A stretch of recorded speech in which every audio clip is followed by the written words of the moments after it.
আসসালামু আলাইকুম। এইচএসসি 25। তো তোমাদের বোর্ড পরীক্ষা সামনে চলে এসেছে।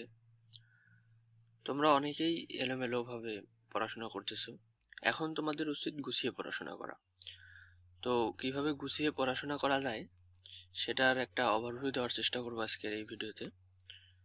তো দেখি, সবার প্রথমে তোমাদেরকে ঠিক করতে হবে রিভিশন স্ট্র্যাটেজি। রিভিশনের শুরু করার আগে তোমাকে একটা বিষয় এনশিওর করতে হবে যেন তুমি কনসিস্টেন্ট থাকো। এরপর তোমাকে প্রপার সোর্স সিলেক্ট করতে হবে। সোর্স সিলেক্ট করার ক্ষেত্রে তুমি যদি কোনো কোর্স ফলো করো সেই কোর্সটা ফলো করতে পারো, এবং তুমি যদি কোনো কোর্সে না থাকো তাহলে তোমার টেস্ট পেপার এবং তোমার নোট, ক্লাস নোট, এগুলো মিলিয়ে একটা কম্বো রিভিশন ম্যাটেরিয়ালস বানিয়ে ফেলতে পারো। তো রিভিশনের সময় একটা বিষয় মাথায় রাখবে, সবগুলোই কিন্তু পড়া যাবে না। স্মার্টলি সিলেক্ট করতে হবে যে কোনগুলো পড়বো কোনগুলো পড়বো না। সিলেক্ট সেটা তুমি নিজেও করতে পারো, অথবা তুমি কোনো কোর্সে থাকলে সেটাও তুমি জানতে পারো কোর্সের মাধ্যমে, অথবা আমার এই চ্যানেল ফলো করতে পারো। এরপরে আমি কিন্তু সাজেশন দিব সাবজেক্ট ওয়াইজ, তো ফলো করতে পারো। সবগুলো করা হলো। এরপর হচ্ছে test paper analysis. Test paper analysis করতে হবে, এবং সামনে আমার চ্যানেলে টেস্ট পেপার অ্যানালাইসিস ভিডিও আসবে, অথবা তুমি কোন যে কোর্সে আছো সেখানেও করাই দিতে পারে। তো এনাফ, যে কোনো একখান থেকে করলেই হবে।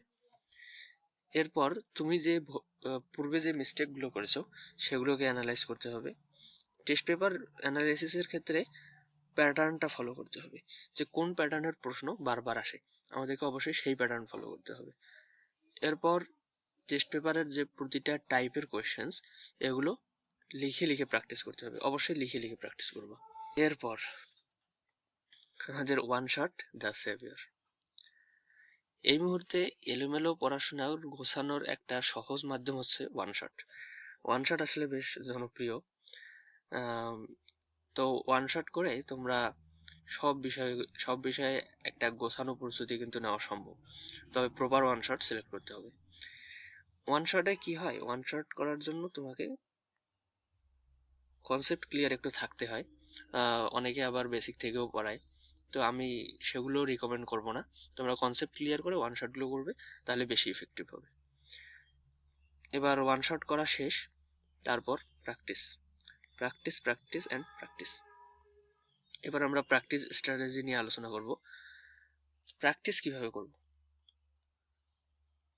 লাস্ট 3 থেকে 4 বছরের টেস্ট পেপার মাস্ট সলভ করতেই হবে, মাস্ট। কারণ প্যাটার্নটা একই। তুমি যখন দেখবে একটা কোশ্চেন সলভ করতে গেছো, তো দেখবা হচ্ছে একই টাইপের প্রশ্ন বারবার আসতেছে, তো তোমাকে সেটাকে অবশ্যই ক্যাচ করতে হবে, ধরতে হবে। প্রতিটা প্রশ্ন হাতে লিখে প্র্যাকটিস, যেটা বললাম যে প্রতিটা টাইপের প্রশ্নই হাতে লিখে প্র্যাকটিস করতে হবে। এখন এমসিকিউ প্র্যাকটিস করার জন্য ঘড়ি ধরে ধরে এমসিকিউ প্র্যাকটিস করতে হবে। তুমি বাসায় বসে দেখবা টেস্ট পেপারের নিচে হচ্ছে মডেল টেস্ট থাকে, মডেল টেস্ট গুলো দিবা, সেগুলো অবশ্যই ঘড়ি ধরে ধরে দিবা। আর এমসিকিউ এর ক্ষেত্রে একটা জনপ্রিয় পদ্ধতি আছে, সেটা হচ্ছে রাউন্ড মেথড। রাউন্ড মেথড হচ্ছে তুমি এমসিকিউটা সর্বপ্রথমে চোখের দেখায় যেটা পারো সেটা দিবা। অ্যাট ফার্স্ট চোখের দেখায় যেটা পারো সেটা দেখাবা, তারপর একটু জটিল, অর্থাৎ একটু 2 স্টেপ, যেগুলো 2 স্টেপের এমসিকিউ সেগুলো দেখাবা, সেটা হচ্ছে দ্বিতীয়বার। এবং তৃতীয়বার সবচেয়ে যেগুলো কঠিন সেগুলো তুমি ট্রাই করবা। এক্ষেত্রে হয় কি, সবগুলো এমসিকিউ একবার করে রিভিশন হয়ে যায়, এবং কোনো সহজ এমসিকিউ হচ্ছে ভুল হয় না, বা সহজ এমসিকিউ তুমি মিস করে আসো সেই প্রবাবিলিটি অনেক কমে যায়। তো এটা অনেক ভালো একটা মেথড। এরপর অফলাইনে মডেল টেস্ট তোমাকে দিতেই হবে। যদি তুমি একটা ওভারভিউ পেতে চাও, তোমার প্রস্তুতির ওভারভিউ পেতে হলে অবশ্যই অফলাইনে মডেল টেস্ট দিতে হবে।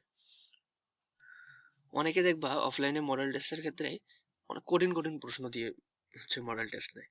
তুমি কঠিন প্রশ্নে অবশ্যই মডেল টেস্ট দিবা না, স্ট্যান্ডার্ড এক্সাম দিবা। তো কঠিন প্রশ্নে মডেল টেস্ট দিলে হয় কি, কনফিডেন্স কমে যায়, তো এটা আসলে অতটা উপকারী হয় না। সো তুমি কোথায় মডেল টেস্ট দাও সেটা কোনো ম্যাটার না।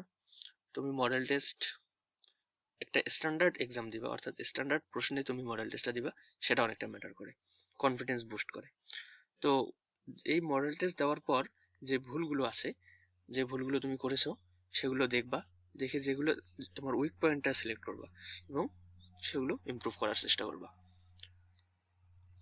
এরপর এই যে এত কিছু করবা, তো এগুলো অবশ্যই রুটিন এবং টার্গেট, একটা রুটিন বানাতে হবে, তারপর সেই রুটিন অনুযায়ী টার্গেট সেট করতে হবে এবং রুটিনটা রিয়েলিস্টিক হতে হবে। অনেকে আকাশ কুসুম রুটিন বানায় তারপর সেটা ফলো করে না, সেরকমটা হবে না।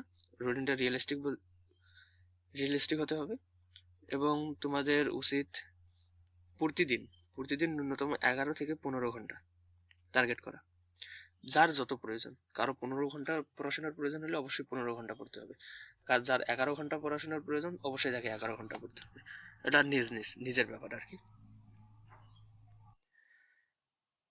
এরপর হ্যাঁ, পড়াশোনার মাঝে টি ব্রেক্স নিতে পারো, এটা একটা ভালো টিপস। তবে হার্শ রিয়েলিটি হলো সোশ্যাল মিডিয়ায় সময় নষ্ট করা যাবে না।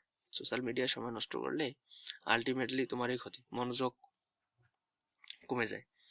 টক to supportive friends or family when feeling লো।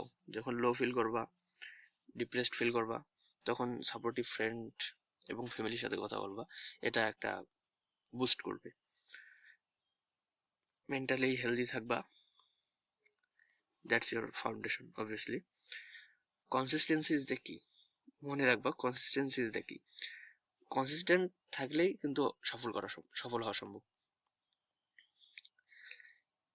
আর প্রতিদিনের স্মল স্টেপস, বিগ রেজাল্টস। নীতিবাক্যের মতো শোনালেও জিনিসগুলো সত্য, কথাগুলো সত্য। ফলো করার চেষ্টা করবা, অবশ্যই সফল ইনশাল্লাহ।